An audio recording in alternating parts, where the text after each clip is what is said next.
Present by Shubham films.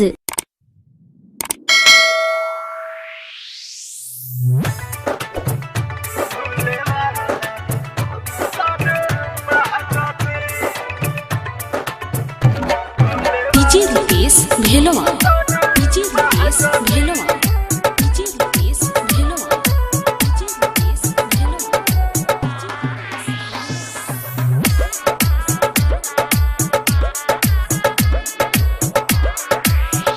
दिल टूट गई जिंदगी भइल बोझा जी, कोनो राह में बताई उपाय बोझा जी।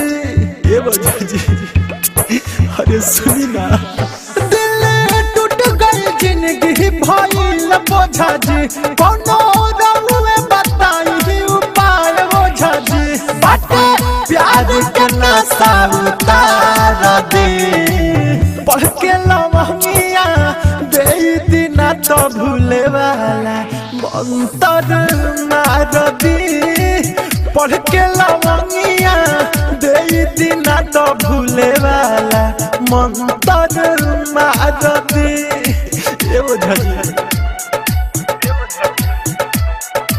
Mix by Aditya recording studio Gopalganj. DJ Rupesh Bhelwa, DJ Rupesh Bhelwa, DJ Rupesh Bhelwa, DJ Rupesh Bhelwa.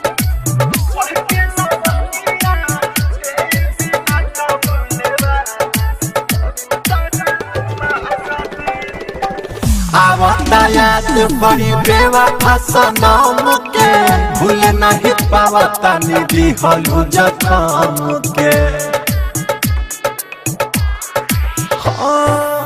आवता याद बड़ी बेवफा सनम के, भूल नहीं पावता निधि हलू जखम के।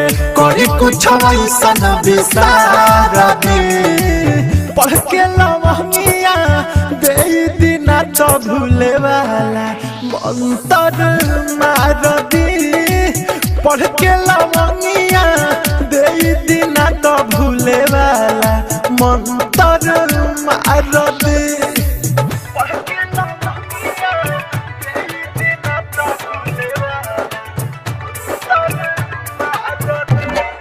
DJ Rupesh Bhelwa, DJ Rupesh Bhelwa, DJ Rupesh Bhelwa, DJ Rupesh Bhelwa.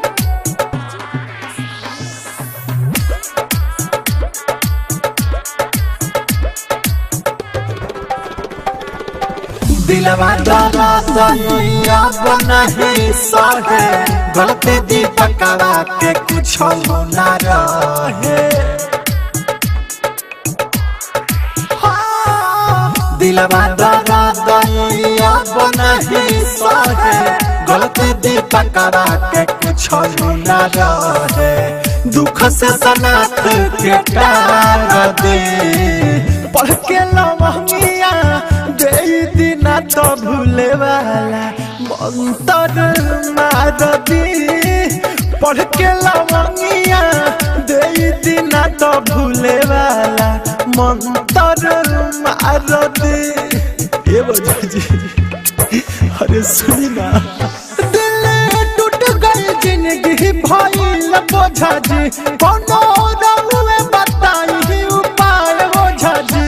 बाटे प्यार के नशा उतार दे, पढ़ के लमहिया दे दिना तो भूले वाला मंतर मार दी।